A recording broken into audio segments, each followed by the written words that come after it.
Hello. In the last lecture, we had stopped at the program. So, in this lecture, we are going to see about the C Sharp language. So, let's begin with the rules for naming variables, how we are going to name variables in C Sharp. The first rule is the variable name can contain letters, both uppercase and lowercase. You can use underscore, and digits are only allowed. So you can use letters, uppercase, lowercase, underscore, and digits. Next rule is that a variable name must start with either letter, underscore, or @ symbol.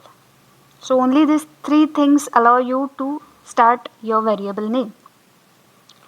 The most important rule for naming variable is C# is case sensitive.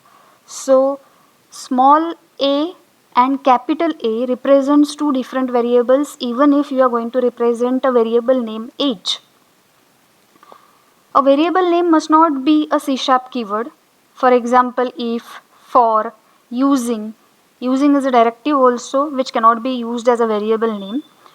So if, for, using, these are the examples of keywords provided in C#, and they come in the same color which I have been displayed here. They come in a blue color. So in C#, the keywords are being displayed in blue color. So you cannot use these keywords for giving a variable name. Allowed in C#.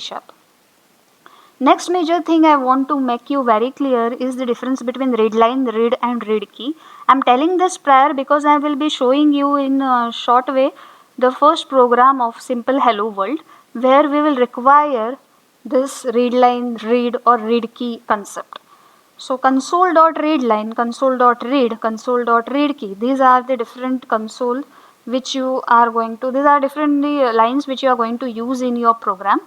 So what is the difference between readline, read and read key? Basically readline is nothing but this line provides you or gives you the console, the cursor reads the next line of characters from the standard input stream.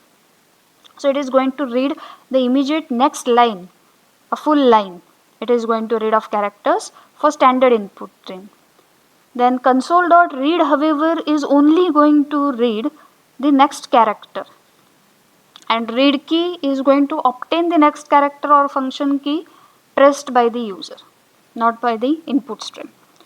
So console.readline, it also reads all the characters from the input, user input, whatever is being given. Console.read only accepts a single character, and a single character, whichever character is being accepted, it returns that character's ASCII value back. So console.read key, it reads by which key is pressed by the user and returns the name of that key. Console.readline, however, finishes when you press the enter.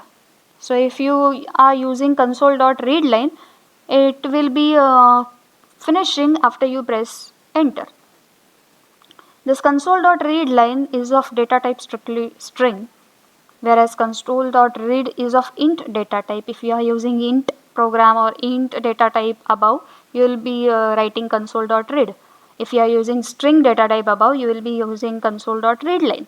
If you are using structure type of data type, you will be using console.read key. That's it. This will be elaborated more in the program if we see.